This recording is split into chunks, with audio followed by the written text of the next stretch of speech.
A'udzubillahi minasyaitonirrajim. Aku berlindung kepada Allah dari godaan syaitan yang terkutuk. Bismillahirrahmanirrahim. Dengan menyebut nama Allah yang Maha Pengasih lagi Maha Penyayang. Surah Al-Baqarah ayat ke 113 sampai 119. Wa qalatil yahudu, telah berkata orang-orang Yahudi, laisatin nasara, tidaklah orang-orang Nasrani, ala syai'in, itu berada di agama yang benar. Ya, mari kita lihat tafsir Jalalain. Ini hanya menjelaskan muqtadin bihi, ya, muqtadin bihi wa kafarat bi Isa. Ya. Wa qalatin nasara, telah berkata orang-orang Nasrani, laisatil yahudu, tidaklah orang-orang Yahudi, ala syai'in, berada di suatu agama yang benar. Wahum yaslunal kitab, padahal mereka itu membaca kitab. Nah, sampai situ dulu ya. Allah menjelaskan tentang perseruan, pertentangan, kebencian, permusuhan antara orang-orang Yahudi dan orang-orang Nasrani. Nah, yang pertama yaitu orang-orang Yahudi berkata kepada orang Nasrani bahwa orang-orang Nasrani, orang-orang Kristen itu orang-orang yang tidak punya agama yang benar. Maksudnya adalah waqarat bi Isa. Dalam tafsir Jalalain, mereka mengingkari Nabi Isa. Bahkan mengatakan Isa itu sebagai anak zina. Itulah orang yang Yahudi. Ya. Jadi mereka ini antara Yahudi Nasrani ini selalu berbeda, selalu berantem lah, benci. Orang Yahudi ngomong bahwa orang Nasrani ini agamanya nggak benar. Kenapa agamanya nggak benar? Karena mereka punya nabi pezina, Nabi Isa, kata mereka nih, kata orang-orang Yahudi. Lalu dijawab oleh orang-orang Nasrani, wa qalatin nasar, orang Nasrani, orang Kristen jawab nih, ya, laisatil yahudu ala syai'in, orang-orang Yahudi adalah orang-orang yang tidak punya agama yang benar. Kenapa? Jadi keduanya ini saling berantem gitu. Kenapa? Karena orang-orang Nasrani tidak percaya kepada Nabi Musa alaihissalam. Wa kafarat bi Musa. Wa kafarat bi Musa. Ini terjadi jamaah rahimakumullah. Ketika ada orang-orang Kristen di Israel misalnya, itu mereka itu diludahin wajahnya sampai begitu, sampai sekarang. Ya, jadi mereka ini saling berbeda pendapat antara Yahudi dan Nasrani. Mari kita lihat asbabun nuzulnya. Ibnu Abbas menjelaskan suatu ketika kaum-kaum Yahudi, Nasrani dari Najran dan para pendeta rahib Yahudi berdebat di hadapan Rasulullah SAW. Orang Nasrani namanya Rafi bin Huzaimah berkata, kamu tidak berada pada jalan yang benar karena menyatakan kekufuran Nabi Isa dan kitab Injilnya. Kemudian orang Yahudi pun membantah, kamu juga tidak berada di atas agama yang benar karena menentang kenabian Nabi Musa dan kitab Taurat. Nah, lewat perdebatan antara orang Yahudi dan Nasrani ini, akhirnya Allah turunkan surah Al-Baqarah ayat 113 ini. Ya, jadi orang-orang Yahudi mengatakan orang Kristen itu, orang Nasrani itu nggak benar agamanya karena nabinya itu sebagai orang yang anak bezina. Jadi punya ibunya nggak punya ayah, nggak punya suami, makanya pezina. Itu orang Yahudi ngomong begitu tuh. Sama dengan orang Nasrani. Orang Nasrani pun begitu. Orang Nasrani ya mereka mengatakan Nabi Musa itu dia nggak percaya Nabi Musa, tidak percaya kepada Nabi Musa dan tidak percaya dengan kitab Taurat. Nah, dalam tafsir Ibnu Katsir diceritakan ya, jadi masing-masing kelompok ini membaca kitabnya lalu membenarkan kelompoknya, mengingkari kelompok yang lain. Orang Yahudi mengatakan kami yang paling benar, orang Nasrani mengatakan mereka yang paling benar. Jadi mereka membaca padahal kitab Taurat, mereka membaca kitab Injil.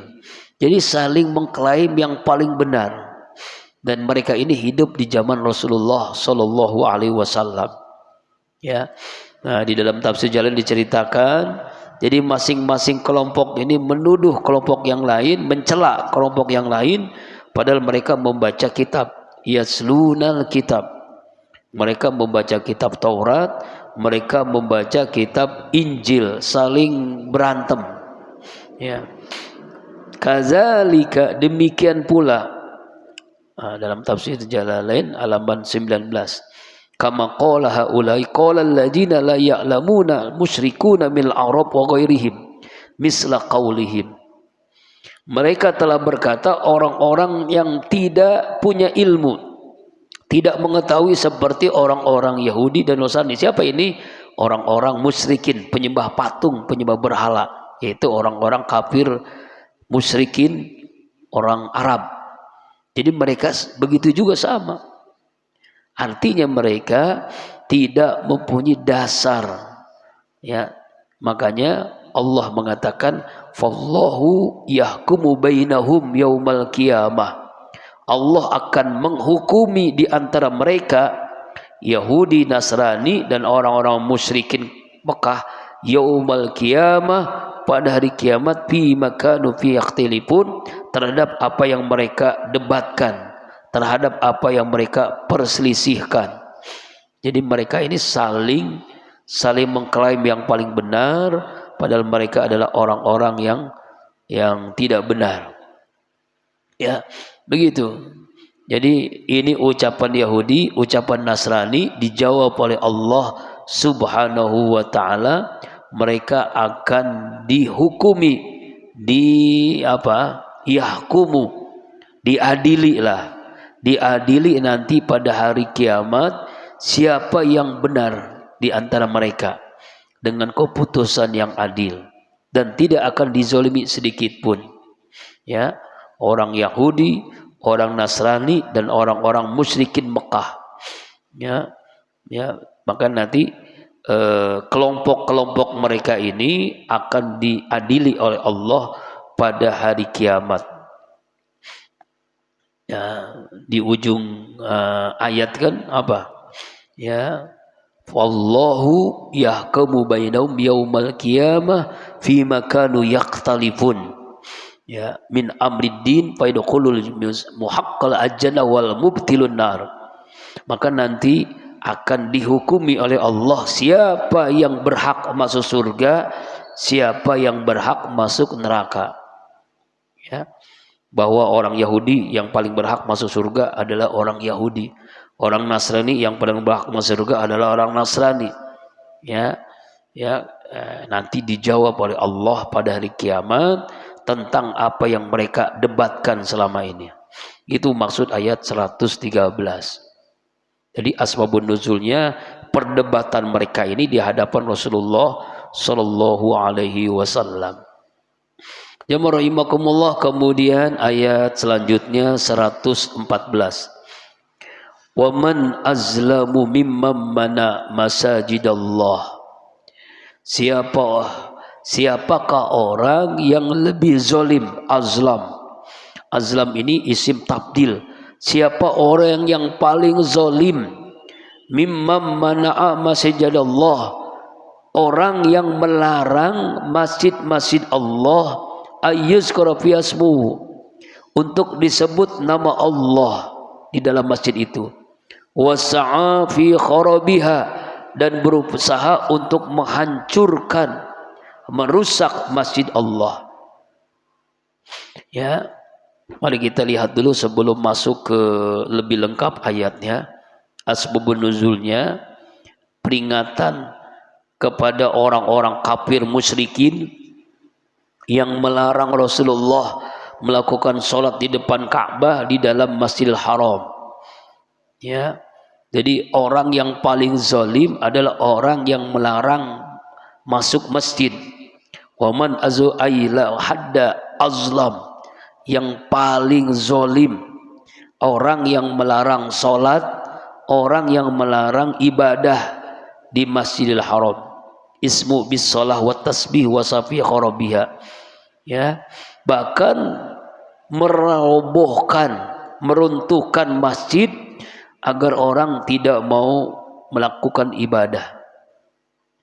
Nah, ini ayat di tafsir Jalalain dijelaskan adalah tentang nuzilat ikhbaran anir rum allazi kharaju Baitul Muqaddas atau fil musyrikin lama sadara Nabi sallallahu alaihi wasallam amal Hudaybiyah anil bait.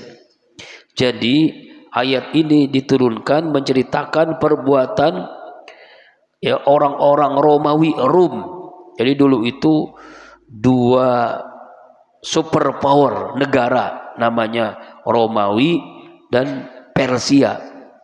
Ya, di dalam surah Ar-Rum nanti pembahasan lengkap tentang Romawi ini.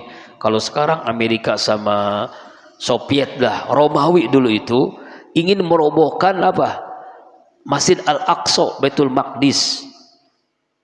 Kemudian juga orang-orang kafir Mekah menghalangi Rasulullah mengunjungi Baitullah pada tahun perjanjian Hudaybiyah. Jadi ada dua ini hal. Pertama, orang Yahudi, orang Romawi ingin menghancurkan kiblat umat Islam pertama di mana? Di Baitul Maqdis. Yang kedua, Rasulullah dilarang untuk sholat di Masjidil Haram di depan Ka'bah Baitullah. Ya.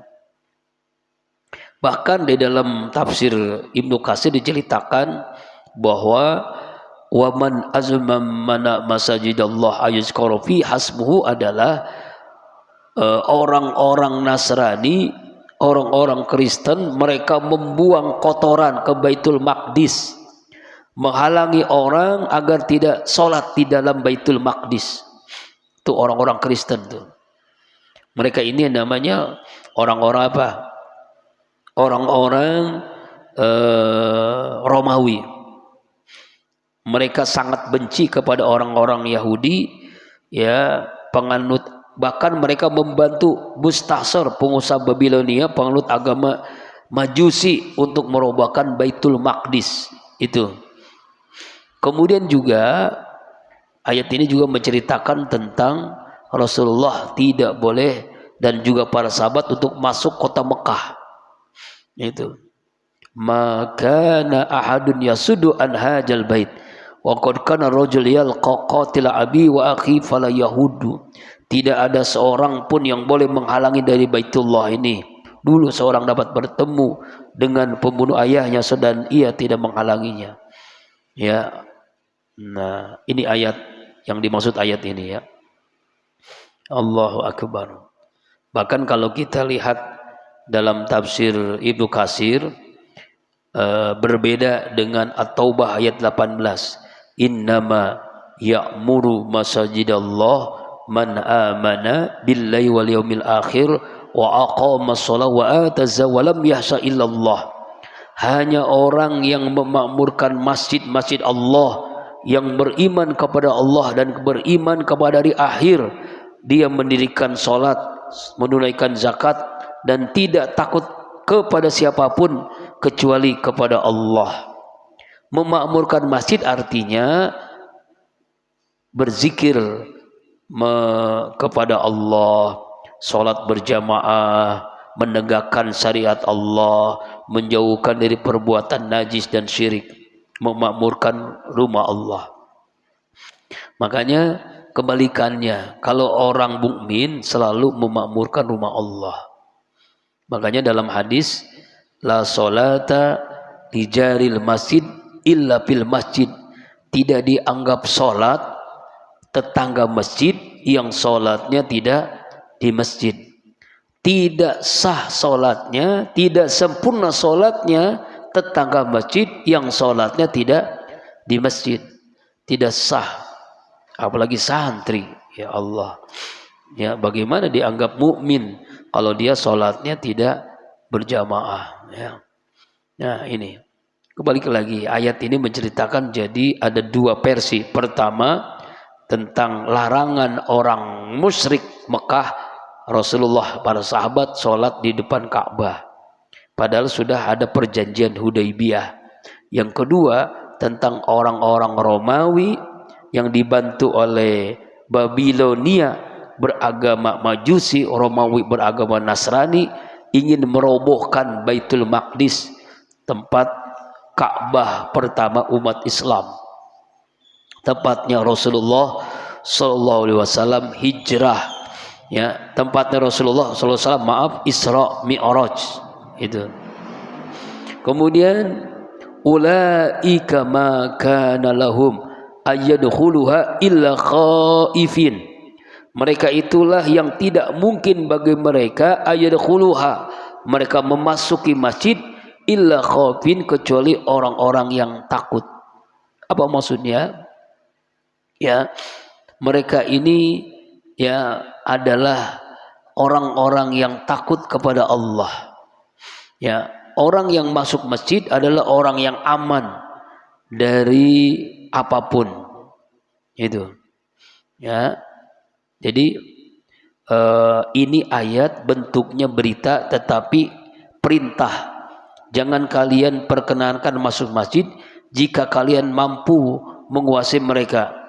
Ya, karena itu Rasulullah SAW pada Fatu Mekah mengatakan, ala la yajunnanna ba'dal amil musyrikun wa la yatufanna bil baiti uryan wa man kan lahu ajalun fa'ajalu ilal muddatihi. Ketahuilah setelah Fatu Mekah tidak diperbolehkan seorang pun orang musyrik, orang kafir menunaikan ibadah haji, mengerjakan tawaf dalam keadaan telanjang. Barang siapa yang masih punya masa tinggal, maka pengotu terakhir sampai masanya. Tuh, saking Rasulullah SAW memuliakan masjid, orang musyrik tidak boleh masuk masjid. Ya, ini adalah peringatan Rasulullah SAW ya kepada orang-orang kafir setelah Fatu Mekah. Ya, jamaah rahimakumullah. Lahum fid dunya hidyun walahum fil akhir azabun azim. Bagi mereka, siapa ini? Orang-orang yang menghalangi masuk masjid, orang-orang yang merobohkan Masjidil Aqsa, mereka itu akan hina di dunia dan bagi mereka azab yang sangat pedih di akhirat. Ya, jadi mereka ini hina. Makanya di dalam tafsir Jalalain dikatakan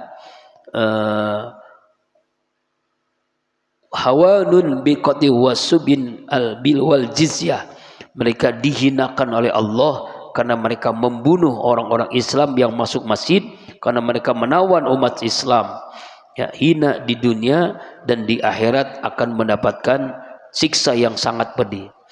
Kemudian dalam tafsir Ibnu Katsir dikatakan mereka menginjak-injak kehormatan Masjidil Haram. Mereka menghina dengan menempatkan patung-patung berhala di sekitar Masjidil Haram. Mereka berdoa kepada selain Allah, tawaf dalam keadaan telanjang. Inilah perbuatan yang dibenci oleh Allah, dibenci oleh Rasulullah. Sedangkan Al-Ahbar mengatakan ketika orang-orang Nasrani, orang-orang Romawi menguasai Baitul Maqdis, maka mereka ingin merobohkan Baitul Maqdis, ya, makanya ya orang-orang Romawi ini ya orang-orang yang akan hina di dunia dan akan diajab dari siksa api neraka. Nauzubillahi min zalik. Ya, karena itulah Rasulullah SAW berdoa, Allahumma ahsin akibatina fil umri kulliha wa azina min hijid dunya wa azabil akhirah. Ya Allah, perbaikilah akhir dari segala urusan kami, serta jauhkanlah kami dari kehinaan dunia dan siksa akhirat. Ya kan? Ini dalam doanya Rasulullah ketika membaca ayat, ya, lahum fid dunya hijun walau fil akhirati azabun azim. Allahumma ahsin akibatina fil umri kulliha wa azirna min hijid dunya wa azabil akhirah. Doa Rasulullah ketika membaca ayat lahum fid dunya hijrun walau fil akhirati azabun azim. Ya Allah, perbaikilah akhir dari segala urusan kami, jauhkanlah kami dari kehinaan dunia dan siksa akhirat. Kemudian ayat selanjutnya ayat 115.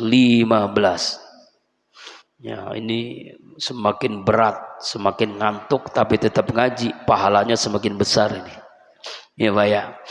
Walillahil masriku wal maghribu fa aynama tuwallu fasamma wajhallah. Milik Allah lah masrik dan maghrib, sebelah timur dan sebelah barat. Fa aynama, di mana saja, tuwallu, kalian menghadapkan wajah kalian dalam salat, fasamma wajhullah, maka di sanalah kiblat wajah Allah. Innallaha wasi'un alim, sungguhnya Allah maha luas lagi maha mengetahui. Saat dalam perjalanan Rasulullah SAW dari Mekah ke Madinah, Rasulullah sholat di atas onta. Kemudian onta itu kemana-mana gitu, namanya sholat di atas onta. Maka Allah turunkan ayat ini. Inilah cara sholat ketika kita di atas kendaraan. Rasulullah kan sholat di atas onta. Kalau kita sholat di atas mobil, di atas pesawat, di atas kapal, di atas speedboat atau di atas perahu, sholat menghadap kepada Allah, nggak harus menghadap kiblat Ka'bah. Iya, dalam ilmu fikih ibadah kita diperkenankan tidak menghadap sholat ketika di atas kendaraan. Sholat di atas mobil, bis misalnya, di atas pesawat, di atas kapal boleh kita. Mobil itu mau ke kanan, mengolor, ngalor, ngidul, nggak apa-apa. Ya, makanya ayat ini menegaskan fasamma tuwallu fasamma wajhullah, dimanapun kalian berada, hadapkan wajah kalian kepada Allah Subhanahu wa ta'ala. Artinya kita boleh menghadap kemanapun ketika sholat di atas kendaraan. Ya, inilah ayat tentang ketika Rasulullah SAW pernah sholat di menghadap Baitul Maqdis, kemudian menghadap Baitullah. Berapa lama Rasulullah menghadap ke Baitul Maqdis? Selama 17 bulan. Kemudian ayat ini turun, di mana saja kalian berada, menghadap di mana saja, itulah kiblat Allah, itulah wajah Allah. Ya, jadi ayat ini menegaskan tentang bolehlah kita menghadap kemanapun ketika sholat dalam keadaan naik kendaraan. Ya, ini, ya, ini ayatnya. Ya, bahkan menurut Imam Syafi'i, ketika perjalanan kita sholat, ya, kemudian tidak menghadap kiblat, diperbolehkan. Makanya Rasulullah bersabda, ma bainal masyriq wal maghrib kiblatun. Di antara masyriq dan maghrib itu kiblat. Begitu. Artinya ketika kita sholat di atas kendaraan, terserah posisi apapun kendaraan itu berada, kita diperbolehkan, enggak harus menghadap kiblat ketika sholat dalam keadaan normal. Makanya sholat dalam keadaan menghadap Allah dalam kendaraan boleh dilakukan dengan cara jama takdim jama takhir, jama qasar atau qasar salat. Jadi ada beberapa cara nih ya. Pertama, salat jama takdim, yaitu salat zuhur dengan asar dilakukan di waktu zuhur. Maghrib dengan isya dilakukan pada waktu maghrib dengan jumlah rakaat yang sama tapi dikumpulkan dalam satu waktu.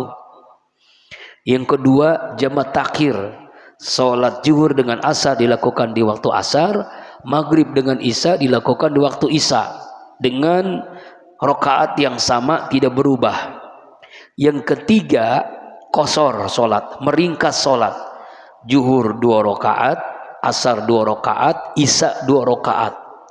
Lalu ada yang keempat, namanya jamak qasar, menggabungkan zuhur dengan asar, maghrib dengan isya dengan langsung digabung dan diringkas, namanya jamak qasar.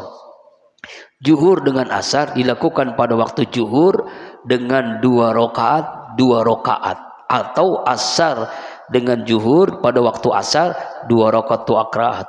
Maghrib dengan isya 3 rakaat, 2 rakaat. Itu namanya jamak qasar. Lalu dilakukan di atas kendaraan misalnya. Silakan. Jadi ada beberapa cara. Inilah pentingnya kita memahami agama, memahami fikih ibadah.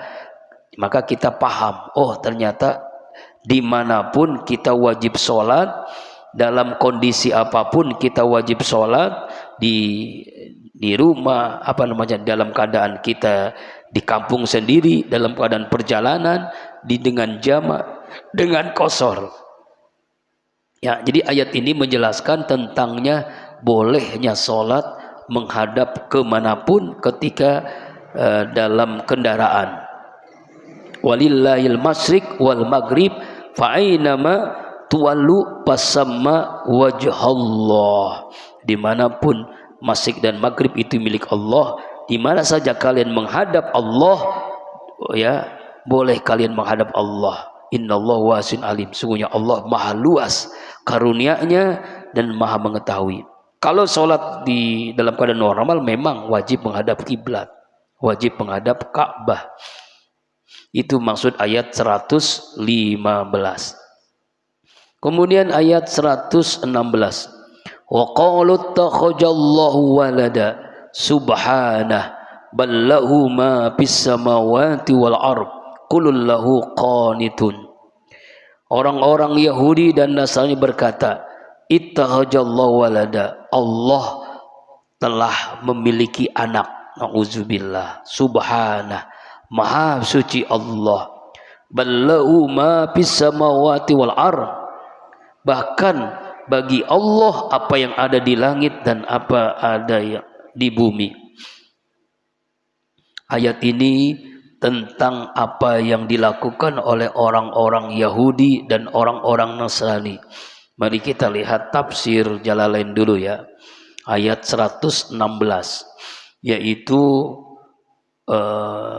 dalam tafsir Jalalain mengatakan mulkan wa khalqan wa abidan wal malakatana fil wiladah wa ubira bima taghlibiyan lima la yaqilu. Jadi artinya adalah orang-orang Yahudi, orang-orang Nasrani mengatakan bahwa Allah punya anak. Orang Yahudi anaknya adalah anak perempuan. Siapa itu? Para malaikat. Jadi malaikat-malaikat itu anak perempuannya Allah. Nauzubillah. Itu orang Yahudi. Kalau Nasrani kan Isa, kan Yesus sebagai anak Tuhan. Itu kata orang Nasrani. Orang Yahudi Allah punya anak, orang Nasrani Allah punya anak. Sama-sama ayat ini tentang apa yang dilakukan oleh orang Yahudi, apa yang dilakukan oleh orang-orang Nasrani. Nauzubillahi min zalik. Padahal jawabannya jelas dalam surah Al-Ikhlas. Lam yalid wa lam yulad. Tidak beranak dan tidak diperanakan. Nauzubillahi min zalik. Ya, jadi ayat ini menegaskan tentang ucapan-ucapan Yahudi, ucapan-ucapan Nasrani. Waqalu, mereka berkata nih Yahudi Nasrani, ittaqallah, Allah punya anak, waladan. Nauzu, subhanah, maha suci Allah. Apa yang mereka katakan, Yahudi dan Nasrani. Ya, jawabannya adalah ballahu ma fis samawati wal ardh. Bahkan ya bagi Allah semua yang ada di langit, semua yang ada di bumi. Ya, nggak mungkin Allah itu punya anak. Semuanya milik Allah. Semuanya Allah yang mengendalikan, Allah yang menciptakan, Allah yang menentukan, Allah yang memberikan rezeki, yang mematikan, yang menghidupkan. Masa Allah punya anak? Padahal anak itu lahir, ya berarti ini maha suci Allah lagi maha tinggi. Badi'us samawati wal ardh. Mari kita lihat tafsir Ibnu Katsir. Ya, Imam Abroni, Imam Al-Bukhari meriwayatkan dari Ibnu Abbas, qala Allah Ta'ala, kazzabani ibnu Adam walam yakul lahu dzalik wasatamani walam yakul lahu dzalik fa amma takzibu iyyahu fayaz'umu anna la aqdiru an uidahu kama kana. Allah berfirman, manusia mendustakanku padahal tidak sepantasnya dia berbuat demikian. Dia mencaciku, kata Allah, padahal tidak sepatutnya dia berbuat demikian. Adapun perbuatan dustanya terhadapku adalah anggapan bahwa aku tidak sanggup mengembalikan seperti semula.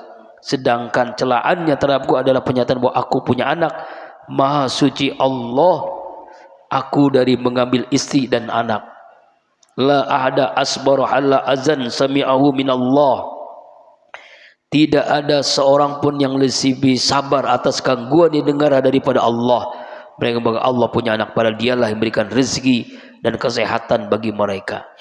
Ini ayat-ayat ini Allah menjelaskan bahwa dia Allah yang maha agung, yang maha segala-galanya, tidak pantas menyerupai makhluknya. Ya, makhluk ciptaannya dalam pemberian Allah.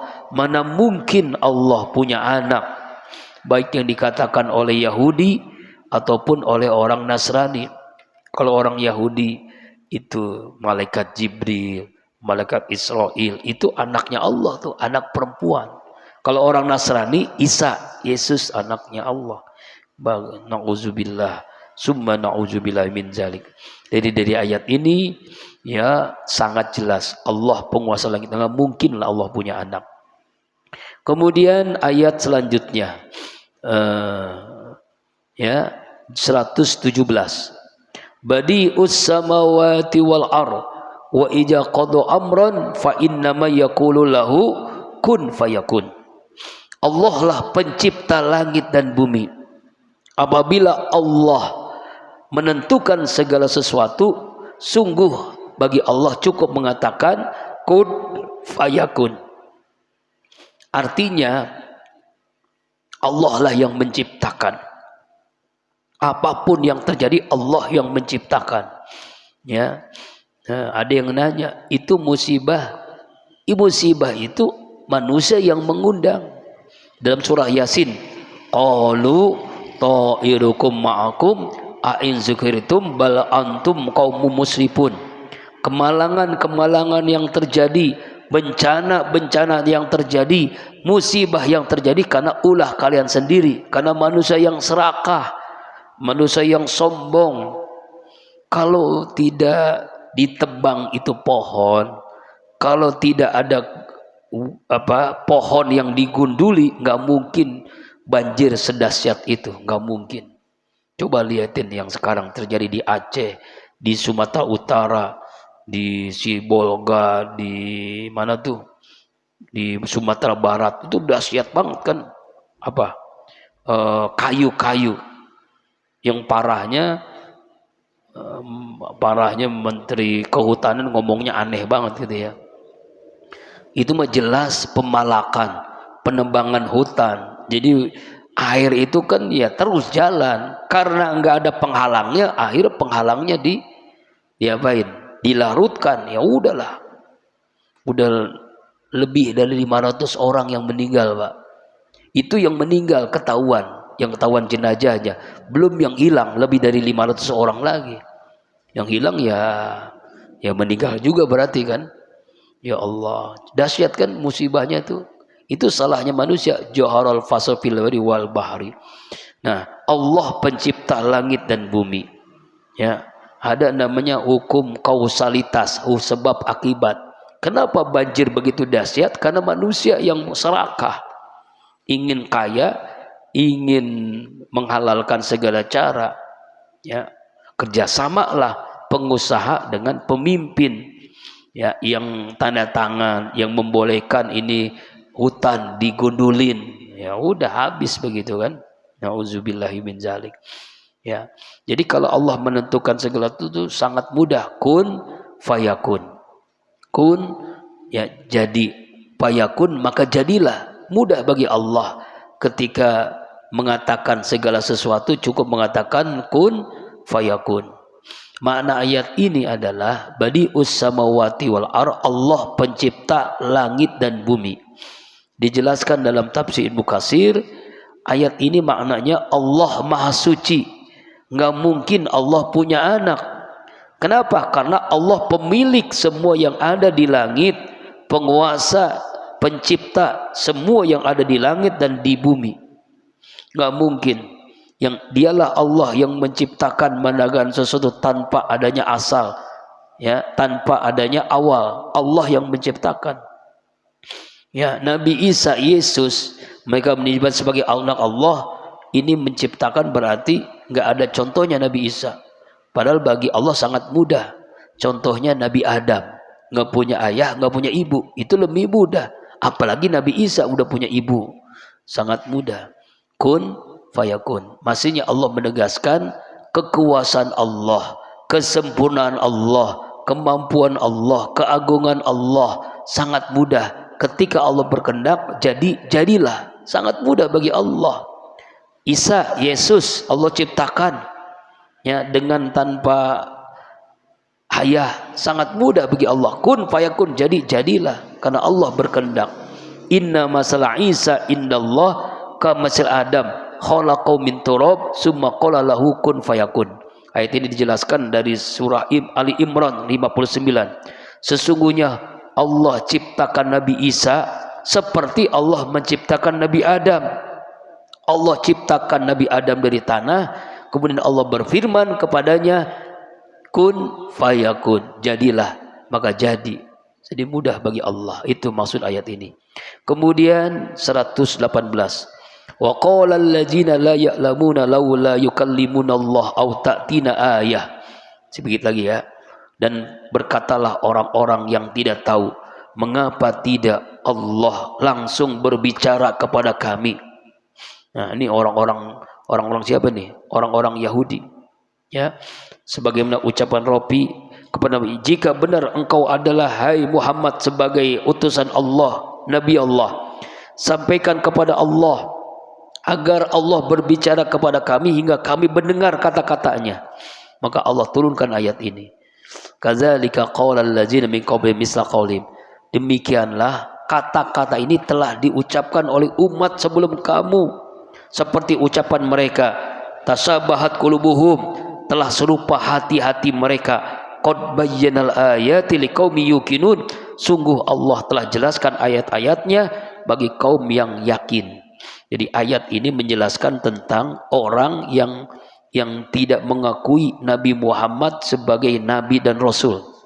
Ya, maka dia mengatakan, kalau benar engkau nabi, coba saya ingin mendengar Allah ngomong kepada kami. Begitu.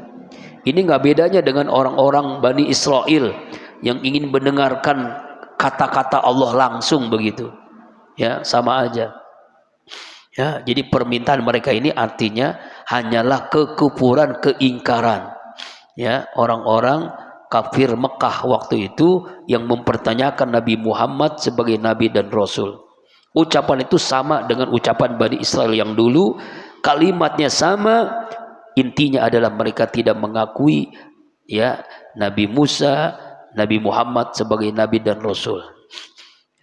Terakhir, sudah waktu suruk ya. Terakhir, inna arsalnaka bil haqqi basyira wa nazira.